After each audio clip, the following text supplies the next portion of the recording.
Assalamualaikum warahmatullahi wabarakatuh. Selamat siang teman-teman semua. Kembali lagi kita di acara Polantas, podcast lantai atas di episode ke-347. Ekspektasinya seperti itu, tapi padahal belum. Jadi kalau di episode-episode sebelumnya kita sudah membahas beberapa hal tentang project management, dimulai dari step-step awal para PM di Badar, kemudian dilanjut dengan pengenalan lanjut Mas Rian dan Mas Awah, dan episode selanjutnya kita juga ngobrolin tentang studi case yang terjadi dengan mode remote ya atau WFA. Dan kali ini kita sudah kedatangan bintang tamu spesial yaitu dari Mas Muhammad Dia Ulhaq Nugraha atau disebut juga Mas Ulhaq ya. Saya hai Mas Ulhaq. Assalamualaikum. Halo, halo. Assalamualaikum. Waalaikumsalam warahmatullahi wabarakatuh. Oke, sehat ya Mas Ulhaq Sehat-sehat. kondisinya? Ya, Alhamdulillah. alhamdulillah. Ya, dan yang kedua, ini yang tidak kalah keren ya, karena beliau juga sudah memiliki banyak karir di jenjang project management, karirnya malang melintang gitu ya, sudah sangat tinggi lah, yaitu Mas Riandra Ramadana atau Mas Riandra. Selamat siang Mas Riandra, Assalamualaikum. Waalaikumsalam warahmatullahi wabarakatuh. Oke, ya dengan ini Mas Riandra sehat juga kabarnya? Alhamdulillah sehat, sehat. Kira Alhamdulillah ya. Mazun sehat juga. Alhamdulillah saya sangat sehat kali ini, Mas Riandra. Sudah sangat matching nih salah peci sama kaos hitam-hitam gini ya, nggak tahu modenya apa gitu ya. Ya, oke kita langsung mulai aja ya dengan tema kita pada hari ini atau episode kali ini. Kita akan membahas seputar dengan agile method dalam project management atau dalam bahasa Indonesia kita sebut agile ya. Dulu saya bacanya agile, tapi kalau sekarang udah bisa ngomong agile ya. Oke, jadi teman-teman mungkin mengetahui ya bahwa dalam project management yang paling umum bisa kita terapkan itu ada yang namanya waterfall method dan juga ada agile method. Nah, di sini bintang tamu yang sudah datang dari Mas Ulhak dan Mas Riandra akan kita wawancarai, khususnya saya wawancarai karena saya juga masih minim ilmu tentang agile ini. Jadi tentang apa itu agile gitu ya. Dan bagaimana pengalaman-pengalaman beliau semua tentang project management dan metode dari agile itu sendiri. Oke, kita mulai dari satu pembahasan pertama ya atau pertanyaan pertama tentang agile itu sendiri. Kalau menurut Mas Riandra nih, karena mungkin saya juga mengetahui bahwa Mas Riandra juga backgroundnya adalah seorang Scrum Master. Agile itu penjelasan singkat dan simpel itu apa Mas Riandra? Boleh diinfokan atau diberitahu gak? Oke, Jel ya. Ini kalau singkat, mungkin nggak singkat-singkat amat ya. Cuman kalau secara teori ya sebenarnya, dia kan disebut eh, metodologi atau mungkin bisa juga disebut mindset gitu ya. Itu mindset di mana ada beberapa value utama sama ada 12 prinsip ya sebenarnya. 12 prinsip utama. Nah, 4 value utamanya itu ada uh, yang pertama tuh individu dan interaksi ya. Itu diutamakan gitu di atas proses dan toolsnya gitu. Terus yang kedua mengutamakan software yang bekerja gitu ya di atas dokumentasi. Terus yang ketiga itu kolaborasi dengan customer di atas kontrak. Dan yang keempat itu respon terhadap perubahan ya, eh, di atas atau diutamakan ya eh, daripada kaku gitu, daripada rencananya kaku gitu.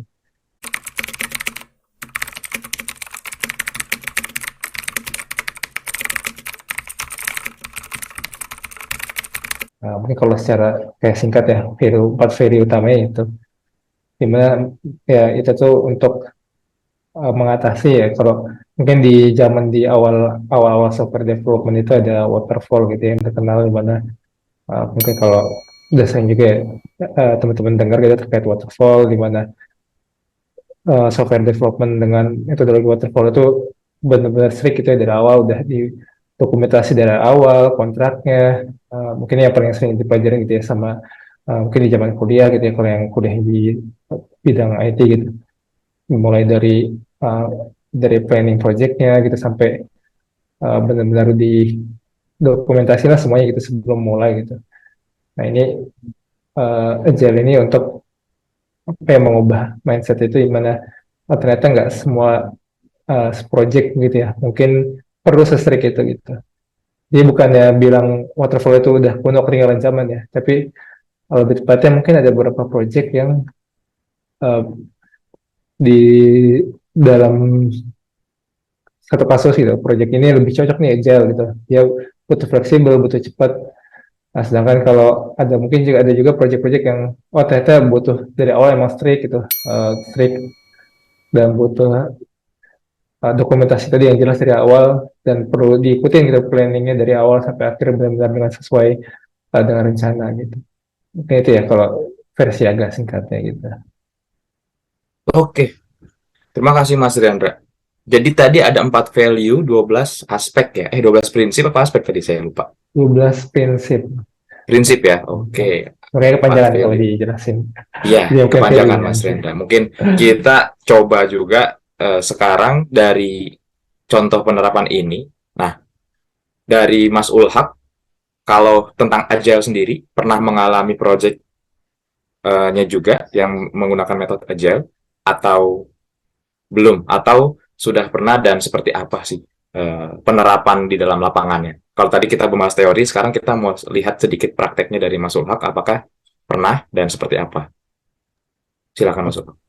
Ya, kalau saya pribadi udah pernah ya megang project yang menggunakan mekanisme agile dibandingkan waterfall. Jadi ada beberapa project sih. Kalau nggak salah total itu ada 4 project ya selama saya di perusahaan ini.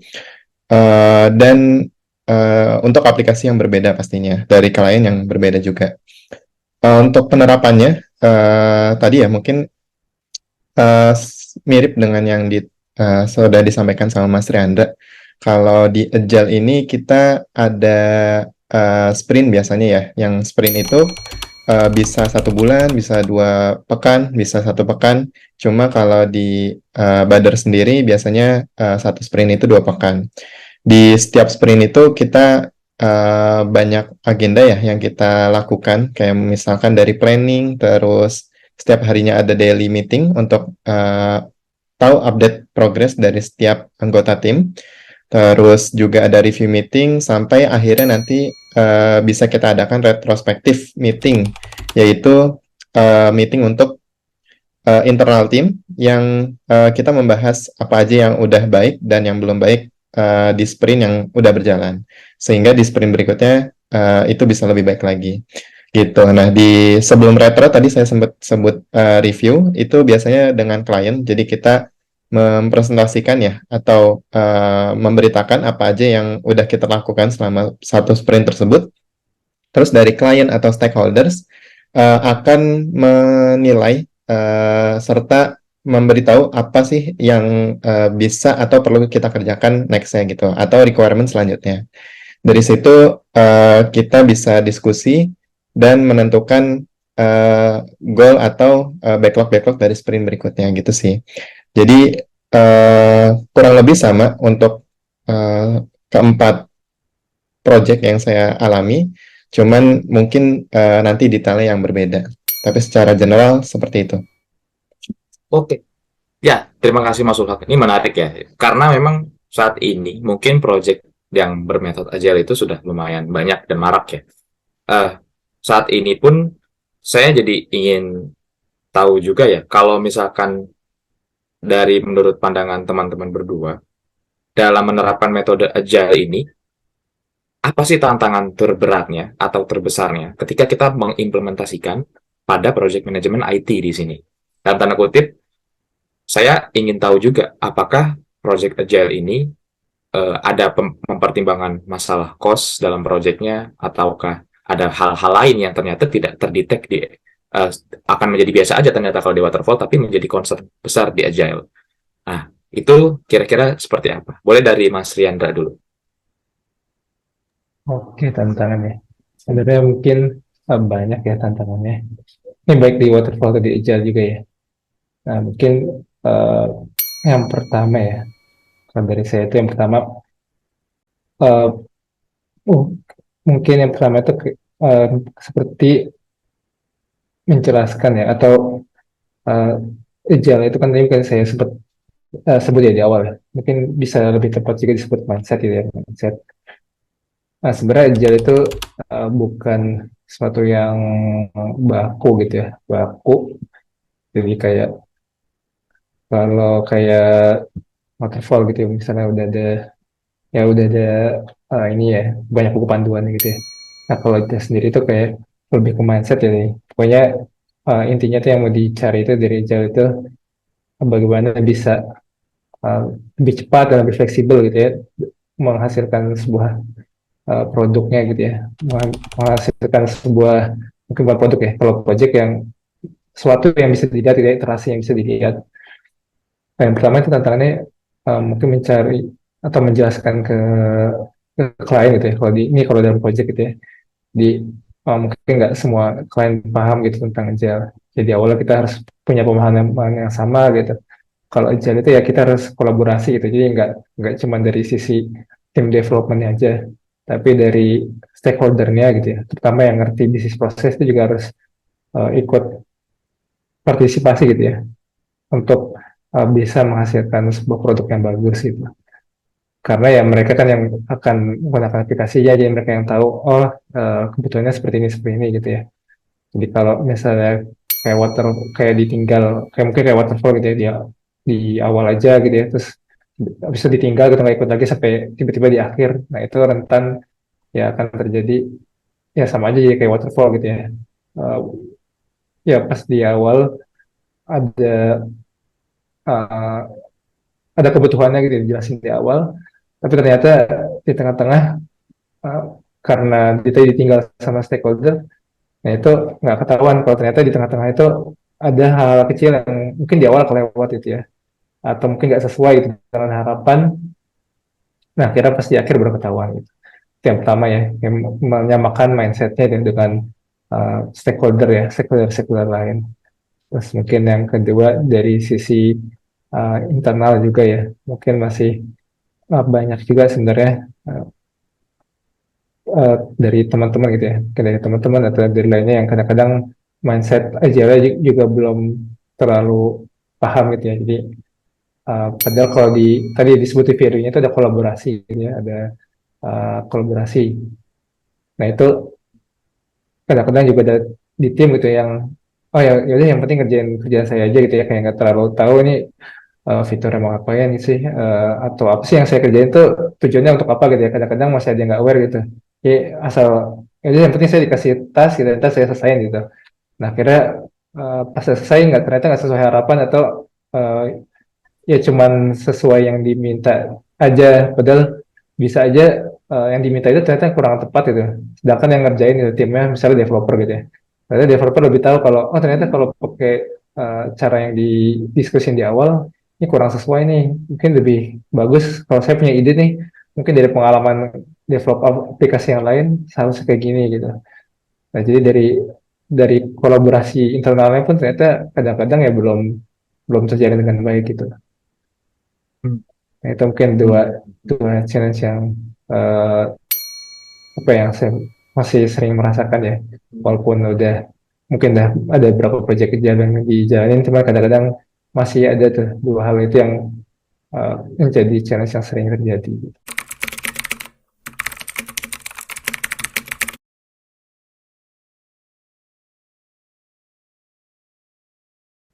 Oke. Berarti ada isu yang memang berjalan secara umum ya. Nah, untuk isu ini memang berlaku juga kah di Mas Ulhak saat mengalami proyek kecil ini? Tentang dua hal yang tadi disebutkan, Mas. Iya, betul sih Mas. Kalau dari Mas Riandra ya, itu memang sepertinya memang umum terjadi kali ya, dengan mekanisme seperti agile ini.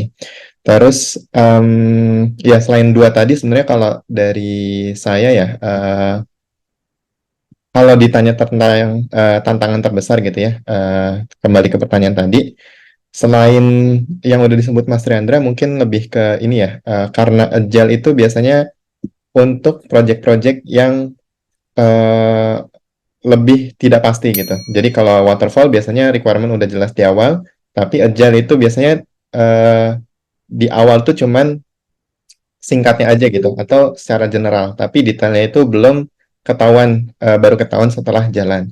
Nah, dengan requirement yang terus berubah ini dan terus update gitu ya setiap harinya, atau mungkin ya setiap seiring berjalannya waktu, kita sebagai PM, sebagai tim development juga perlu apa ya, cepat ya dalam menanggapi perubahan yang ada.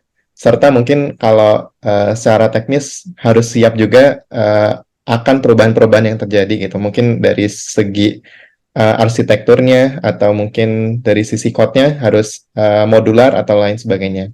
Jadi kita harus siap dengan perubahan itu. Terus untuk di project management sendiri, IT project biasanya request itu kan datangnya dari klien ya, bukan kayak product manager yang requirement itu datang dari mungkin hasil dari analisis data user atau data-data lainnya.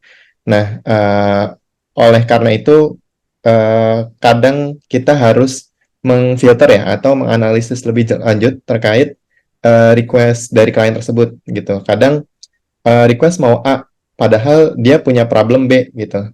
Nah, setelah kita tanya-tanya lebih lanjut, kita analisis, oh ternyata solusinya bukan ini loh, bukan yang diajukan untuk mengatasi masalah tersebut. Ada solusi yang lebih baik yang bisa kita tawarkan gitu, yang bisa kita develop sehingga lebih tepat sasaran lah aplikasinya, dan lebih useful bagi pengguna-pengguna nantinya. Nah, itu karena tadi ya balik yang ke pertama, requirement tuh terus berubah, otomatis analisis dan filtering ini tetap berlanjut seiring berjalannya waktu. Nggak cuma di awal doang. Mungkin itu sih yang menarik ya dari Agile eh, kalau dari saya.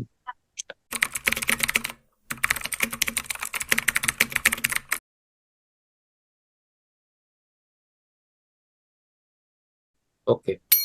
Nah, di sini kan tadi kita juga udah coba satu sukan lah ya, mindset tentang agile ini memang hal yang sudah lumayan lumrah ya dalam manajemen project. Sekarang kalau misalkan ditanya, saya bertanya sih, misalnya dalam manajemen project agile itu ada event-event apa aja sih yang harus tersedia atau wajib? Tapi ada juga gak sih yang sunnah ya gitu ya. Dalam tanda kutip, dalam agile ini apa aja event-event yang wajib ya, secara teknis ya, dan mana saja yang memang itu sifatnya ternyata opsional. Atau kalau misalkan itu tidak ada pun tidak masalah gitu ya. Perbedaannya dengan waterfall itu sendiri. Dan pertanyaan tambahannya adalah, dari event-event itu sebenarnya cocok gak sih kalau kita menerapkan itu kepada metode lain seperti waterfall? Kayak gitu. Sekarang kita lihat ke event-eventnya ya, Mas Riandra boleh lebih dulu. Oke, ini kalau ngomong event-event. Nah, sebenarnya ini, eh, nah ini mungkin juga sebenarnya sering terjadi kayak kayak salah paham ya tentang aja. Jadi tadi ya, sempat saya sebut lagi, lagi-lagi itu kalau kan aja itu bisa bilang juga mindset gitu ya. Nah, kalau mungkin di emang belakangan ini populer gitu ya, aja mulai populer gitu ya di Indonesia, di luar IT gitu, misalnya di luar dari, mungkin kalau di dunia IT itu udah lumayan ya, hampir 10 tahunan beken ya istilah aja di Indonesia. Coba kayak di luar IT gitu, mungkin kalau kita ngobrol gitu sama teman-teman yang di luar IT, di bidang IT itu mulai populer istilah agile. Itu seringnya mikirnya, oh agile tuh ada sprint dan lain-lainnya. Nah, sebenarnya kalau agile itu tadi program mindset, emang yang penting itu, eh, yang penting adalah tadi adaptif dan fleksibel gitu, dan iterasi cepat. Sebenarnya tadi itu 4 value itu tadi aja sebenarnya untuk utamanya. Nah, kalau event-event yang disebut sprint gitu-gitu, nah itu sebenarnya itu bagian dari Scrum gitu. Jadi Agile itu punya kayak ada beberapa metodologi gitu ya. Jadi metodologi yang uh, kayak framework yang diadaptasi dari Agile gitu. Nah, itu ada 4 yang populer kalau nggak salah, yang 4. Itu yang pertama itu Scrum, yang kedua itu Kanban ya, Kanban. Terus yang ketiga itu Extreme Programming, yang keempat itu Lean Development. Nah, mungkin di luar itu ada lagi ya, cuma yang kalau nggak salah itu yang populer itu 4 itu. Hmm. Nah, mungkin kalau di Bazar sendiri gitu ya, yang eh, sebenarnya kayak mixing juga, ada mixing di antara 4 tersebut itu. Nah, kayak istilah sprint gitu ya, sprint meeting, planning sprint, terus ada retro tadi, terus ada review meeting. Nah, itu sebenarnya adaptasi dari Scrum gitu ya. Dari Scrum, Hmm. dari Scrum ya. Itu kalau ada penjelasannya biar lagi, kalau Scrum lebih panjang lagi dari Agile. Oke, kalau Agile itu karena tadi hanya mindset, sebenarnya simple aja penjelasannya. Nah, kalau Scrum itu beda lagi, dia punya guidebooknya gitu ya. Ada guide-nya itu tiap berapa tahun di update gitu ya. Ada tadi ya, ada juga sertifikasinya gitu ya buat Scrum itu sendiri. Nah, terus kalau uh, yang di Baterai juga diadaptasi itu ada Kanban ya. Jadi kita kan biasa pakai Trello ya. Nah, Trello itu sebenarnya kayak Kanban tuh ada apa ada ya ada list-list gitu ya. Ini uh, list on progress, nih list yang uh, butuh dites, nih list yang udah selesai gitu. Nah, itu sebenarnya kayak Kanban gitu ya.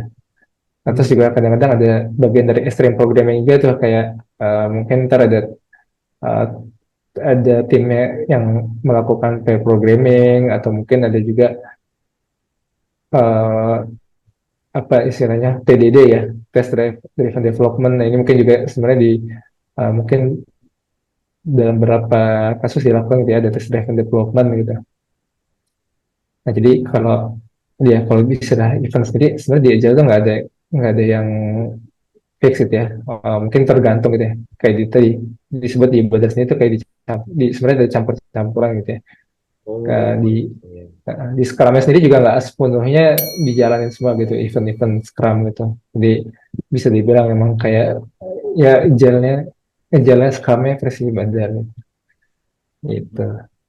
Berarti sebenarnya dalam penerapan itu kita condongnya menggunakan frameworknya ya kalau untuk implementasi secara teknisnya ya Mas Riandra ya? Biasanya secara umum atau Iya. memang Mm-mm. Agile ini ada sendiri tadi gitu atau tadi ya dikolaborasi dengan empat itu. Iya tadi kalau sebenarnya mungkin lebih saya sendiri lebih suka disebut mindset itu ya, mindset agile. Hmm. Nah, cuma ya mungkin tadi kalau kayak penerapannya gitu ya framework yang digunakan ya macam-macam ada Scrum dan lain-lainnya. Dimana kebetulan kalau mungkin yang paling sering populer itu emang Scrum gitu ya. Jadi orang kadang-kadang mikirnya oh kalau Agile itu harus ada sprint dan lain-lainnya. Nah itu sebenarnya nggak harus gitu ya, nggak harus dan Hmm. yang paling penting tadi ada value-value-nya itu yang penting gitu ya. Hmm. Hmm. Hmm. Ada kolaborasinya, terus adaptif dan fleksibel dan ya empat value tadi gitu ya. Berarti lebih ke landasan ya. Kalau Agile itu lebih ke landasan berpikir, kemudian juga bagaimana semua tujuan itu bisa terterapkan dalam project gitu ya. Yang penting ya. Kalau untuk Iya, teknisnya seperti apa, diserahkan kepada frameworknya gitu ya. ya misalkan frameworknya dan frameworknya sendiri kayak tadi sebenarnya ya nggak harus pakai framework A atau framework B, bebas saja Hmm. sebenarnya itu kayak Hmm. Hmm. menyesuaikan lah dengan kebutuhan masing-masing gitu. Oke. Siap. Mantap, Mas. Makasih Mas Rendra. Karena di benak orang-orang seperti saya, ya, itu masih menganggap mungkin Agile dan Scrum adalah satu kesatuan ya. Jadi sehingga wajib dalam Agile ada event-event ini gitu. Mungkin ya, makanya saya perlu konfirmasi. Terima kasih Mas Rendra jawabannya. Nah, sekarang dengan Mas Ulhak, dari contoh case tadi, antara framework yang dikaitkan dengan Agile ini, mana yang paling sering Mas Ulhak terapkan dalam project Agile, dan bukan tantangan sih sebenarnya, hal unik apa gitu yang membedakan antara proses Agile dengan metode framework itu dibanding dengan waterfall atau lainnya. Silakan Mas Ulhak. Ya, kalau yang mana yang paling sering diimplementasi, kayaknya semuanya diimplementasi ya. Kayak tadi Mas Riandra sebut, kita kayak ngambil-ngambil nih dari Scrum, oh yang bagus-bagus ini ada meeting ini, kita ambil. Terus dari mungkin konsep lain dari extreme programming ya, ada kayak pair programming atau dari Kanban kita juga menggunakan Kanban. Jadi kalau paling sering kayaknya semuanya sering sih. Jadi kayak sama seringnya lah. Cuman kalau kebanyakan mungkin ya, kebanyakan konsep itu yang saya tahu ya, itu dari Scrum sih. Mungkin kayak adanya planning meeting, terus daily meeting, terus review sama retro itu kan ide dari konsep Scrum ya. Hmm. Cuman memang kita nggak full Scrum juga karena ada beberapa guide yang di Scrum tapi kita nggak implementasi gitu. Jadi kita nggak bisa menganggap diri kita sebagai tim Scrum gitu. Tetap agile ya di luar Scrum, tapi kita ngambil dari beberapa idenya. Gitu sih. Nah, kalau yang membedakan antara agile dengan waterfall ya pasti dari segi ini ya. Sebenarnya kalau waterfall di Butter itu udah nyampur, udah ada agile-agile-nya sih. Jadi kalau waterfall kan harusnya planning, terus desain, terus implementasi, Oh baru iya, sequel testing, ya. sekuensial gitu. Kayak namanya waterfall ya turun aja gitu, nggak naik turun gitu. Nah, tapi di Butter juga implementasi waterfall-nya juga ada sprint-nya ya, dan ada agenda-agenda meeting-meetingnya gitu. Sebenarnya jadi agak mirip nih kalau yang di Butter. Yang membedakan banyaknya mungkin tadi ya di mindset kita terhadap project ini sih. Jadi kayak mungkin akan lebih banyak perubahan di tengah, terus kita lebih adaptif gitu ya terhadap lingkungan. Kalau waterfall mungkin lebih terbatas ya, karena kan dari awal kita sudah janjian nih apa aja yang akan dibuat. Sedangkan kalau ada perubahan yang urgent pun ya harus kita diskusikan bersama gitu. Tapi kalau di Agile sendiri emang udah diekspektasikan dari awal emang akan banyak dinamika yang terjadi gitu. Itu sih mungkin Memang akan banyak pesanan ya kalau agile ya. bisa dibilang Oke, seperti itu. siap siap. Terima kasih Mas Ulhak. Ya, menarik ya. Jadi dari dua perspektif ini tentang penerapan agile di manajemen project memang menjadi hal yang lumayan besar pengalamannya dari mas-mas kalian. Dan memang tadi ya, kalau di sisi teori, ada beberapa teori yang mungkin nggak bisa kita praktekkan semua ya, karena tadi kalau semua plak-ketiplak teori banget, kayaknya nggak cocok dengan environment kita ya. Nah, sekarang kalau perspektifnya ini kita bawa ke sisi Cek, apa ya? tes, tes. Halo, Siapa? halo, Siapa halo. nih? Ya, halo. Dengan Ya, siapa saya bicara? ya, halo.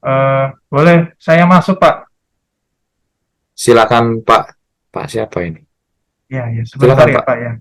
Sebentar, Pak ya. Agak gelap di sini, Pak. Sebentar ya, Pak. Oh, agak gelap ya. Iya, iya, iya. Ah, oh iya, iya, iya, iya, iya, iya. Siapa Halo, lagi halo, ini? halo. Ya, halo, Selamat halo, sore, Pak. Bapak-bapak sekalian. Sore, sore, sore. Iya, iya, iya, iya. Lagi pada ngapain ya, Bapak-bapak ya?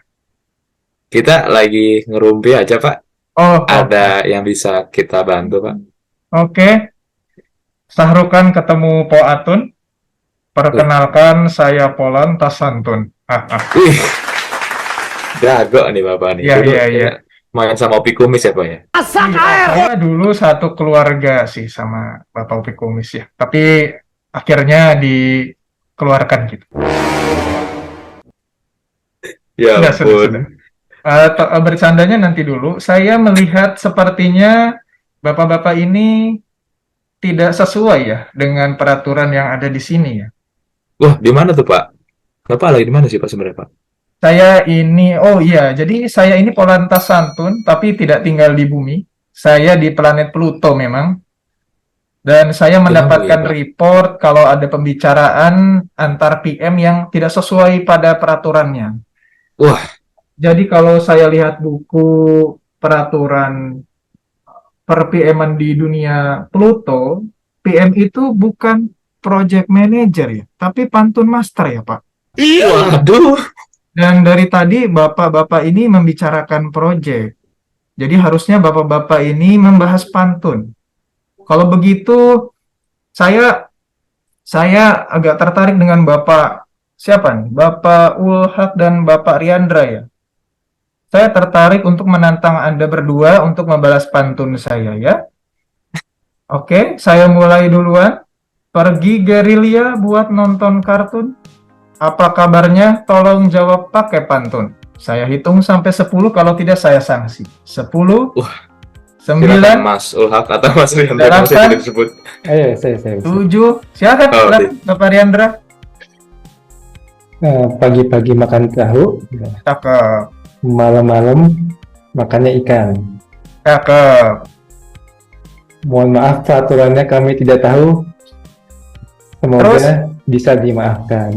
wah, mantap. Jago, Luar jagoan biasa. Mas Rianda nih. Bapak Riandra aman, tidak terkena sanksi. Sekarang saya masih menunggu Bapak Ulhak. Saya hitung tadi sudah sampai 7, saya lanjut 6, 5, 4. Oke, silakan Pak.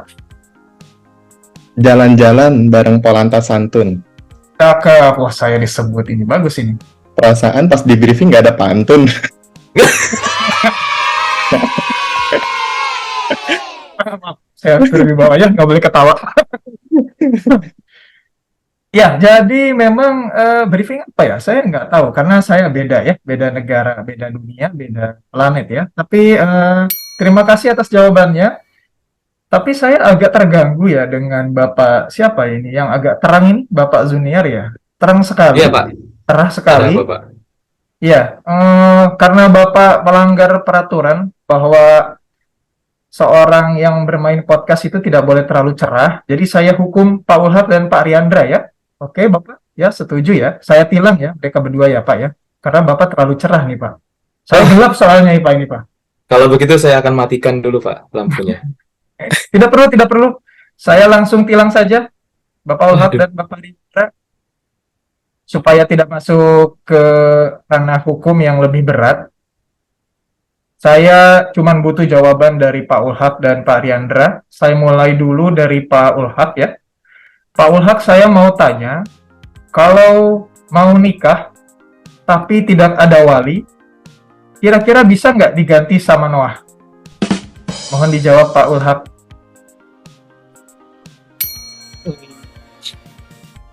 Bisa sih kayaknya ya. Cuma Alasannya kenapa Pak? iya walinya kayaknya lagi ada jadwal konser lain nggak sih? Oh iya iya, jadi bisa diganti sama Noah ya. Jadi Iya. kalau Nah, ditanya itu mana wali nikahnya diganti jadi mana Noah nikahnya, begitu ya Pak? nah, betul. Ya. Nanti- Oke. Noah itu yang bilang sah gitu kan? Bapak Ulhak ini bagus sekali jawabannya. Saya Iya. suka, saya suka. Selamat Iya. Bapak Ulhak, Anda tidak tertilang, ya. Bagus sekali. Izin saya tanya lagi, Bapak Riandra ya. Ada antenanya itu. Kalau di planet saya nggak ada itu antena yang sininya. Apa itu? Ya, Pak Riandra, saya mau tanya Pak, apakah benar kalau bakteri jahat di dalam tubuh, kalau dinasehatin bisa jadi bakteri baik, Pak? Oke, bakteri jahat di tubuh ya. Bisa Iya. dong. Tentu saya bisa. Bisa, kalau dinasehatin bisa jadi bakteri baik, Pak. Iya, karena semuanya apa ya, di masa depan masih bisa berubah jadi lebih baik.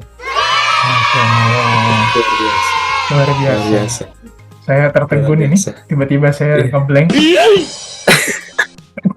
Oh, iya, oke. Oh, Halo semua. saya kira yang internet tadi tidak mati kok, semuanya pada diem. Oke, karena jawaban Pak Riandra membuat saya bingung ya, saya jadi ngeblank. Lebih baik saya keluar saja dari sini ya, karena bapak-bapak semua tidak melanggar aturan dari keperlantasan santun yang ada di planet Pluto. Bapak-bapak semuanya aman. Dan kalau begitu saya melanjutkan perjalanan lagi, bapak-bapak. Silahkan bercakap-cakap lagi, tapi jangan lupa ya, kalau semuanya ini bukan pembicaraan proyek, ini pembicaraan pantun. Baik, kalau begitu saya berangkat pergi dulu. Terima kasih banyak atas perhatiannya. Salam santun. 2, 3, burung hantu. Yuk, mari, yuk. Ada aja kejutan dalam podcast ini ya. Ya, terima kasih Bapak Polantas Santun ya atas peringatannya. Memang ini agak sedikit membanggakan dan di luar briefing, Mas Ulhak dan Mas Triandra. Tapi semoga bisa menjadi hiburan untuk yang menonton di episode kali ini. Oke, ya. Tadi sebenarnya sebelum adanya Polantas Santun ini pun itu sudah hampir menutup satu statement terakhir atau satu hal yang ingin saya minta dari Mas Triandra dan Mas Ulhak ya terkait hal ini ya. Kalau dari based on experience yang Mas Riandra dan Mas Ulhak alami, untuk penerapan agile dalam project management, kira-kira tips apa atau persiapan apa sih yang harus kita siapkan selaku yang nantinya menjadi project manager ya untuk project agile ini dalam menerapkan dan menjalankan project tersebut. Silakan kita balik dari Mas Ulhak dulu. Apa yang harus kita persiapkan? Yang harus dipersiapkan ya, kayaknya sih jalanin aja ya. Maksudnya kalau sebenarnya saya juga bukan expert agile ya, cuman PM biasa yang menerapkan agile di kehidupan sehari-hari. Nah, kalau agile sendiri kan sebenarnya sebagai satu ide aja ya. Jadi kita mungkin cukup tahu konsep agile itu kayak gimana, why atau kenapa dari alasan gitu ya, dari setiap kenapa sih kita harus ada meeting, kenapa harus berbentuk seperti ini, kenapa harus ada sprint dan lain sebagainya. Itu kita pahamin dulu ya, makna-maknanya, sehingga kita bisa tahu apa manfaat dari eh, ide-ide dari agile tadi. Sehingga ketika kita menerapkan gitu ya, atau menjalani project agile, kita bisa membagikannya gitu ya. Kita sharing ke anggota tim, juga ke stakeholders terkait, sehingga kita sama-sama paham terkait apa aja sih kelebihan yang ada di agile, apa yang bisa kita lakukan, serta mungkin drawback atau minus-minusnya yang bisa terjadi ketika kita menjalani agile. Mungkin itu sih, Mas Junior. Oke, terima kasih Mas Ulhak. Terakhir dari Mas Riandra, kira-kira apa tipsnya untuk persiapan yang mau memulai project agile? Tips ya.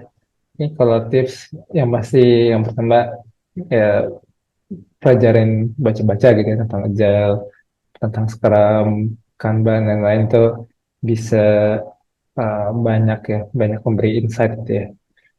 Nah, terus yang kedua itu dari beberapa poin tadi ya, atau beberapa value. Nah, sebenarnya yang mungkin menurut saya itu paling penting itu untuk adaptif ya dan fleksibel. Jadi jangan terpaku sama tadi ya, misalnya kita pakai Scrum, kita terpaku sama harus ada event ini, event itu gitu ya. Karena ya dari pengalaman itu uh, ya kadang-kadang nggak harus semuanya ada gitu ya, semua itu yang kita rencanain di awal itu harus dilaksanakan gitu ya. Bisa jadi gitu kayak misalnya ada keterbatasan waktu atau tiba-tiba ada satu kejadian yang di luar dugaan di awal gitu ya, yang benar-benar itu nggak terduga gitu. Ya itu bisa kita coba solusi lainnya gitu ya. Yang penting uh, ini salah satu dari Scrum ya yang mungkin saya menurut saya juga bagus diterapin. Itu kita punya kayak product goals ya sama ada sprint goals gitu ya. Jadi kita punya emang tiap ini ya di produk goalsnya kita tahu gitu ya, oh emang goalsnya akhirnya kayak gini gitu. Jadi kalau di tengah-tengah jalan kita ketemu masalah, yang penting kita balik lagi ini apakah dengan solusi lainnya yang mungkin lebih simple atau mungkin lebih fleksibel gitu ini tetap bisa tercapai goalsnya gitu ya. Karena bisa aja uh, udah direncanain banyak gitu panjang dan sophisticated gitu ya atau wah banget gitu ya. Tapi gara-gara ada masalah tadi gitu ya. Nah ini kita perlu cari solusi lain yang lebih simple gitu. Tapi ternyata dengan solusi simple itu udah cukup gitu untuk mencapai goals yang dikejar tadi gitu. Nah itu pentingnya untuk bisa adaptif dan fleksibel gitu. Karena kalau terlalu terpaku gitu ya, ntar akhirnya timeline-nya bengkak dan uh, ya nggak bisa teratasi masalahnya, akhirnya malah banyak isu di akhir gitu ya. Itu malah jadi uh, ya sulit gitu ya. Hmm. Itu mungkin.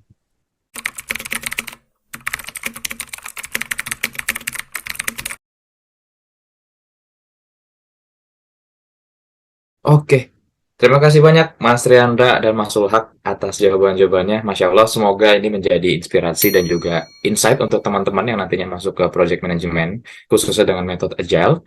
Dan ini bisa menjadi buah pencerahan juga untuk semua yang pengen tahu lebih dalam tentang project management itu sendiri ya. Oke, karena tadi hukuman-hukuman sudah diberikan kepada Mas Sulhak dan Mas Riandra tentang pantun, saya juga ingin tutup dengan pantun. Biar saya nggak ketinggalan tentang pantun ini ya, dunia perpantunan ini. Tolong Polanta Santun nanti disimak pantun saya. karena ini datangnya dari lubuk hati yang paling dalam dan tidak perlu membaca teks. Semoga benar ya. Oke, kita tutup juga dengan dengan satu buah pantun. Hidup sendirian tanpa kekasih, makan bubur sumsum buatan sepuh.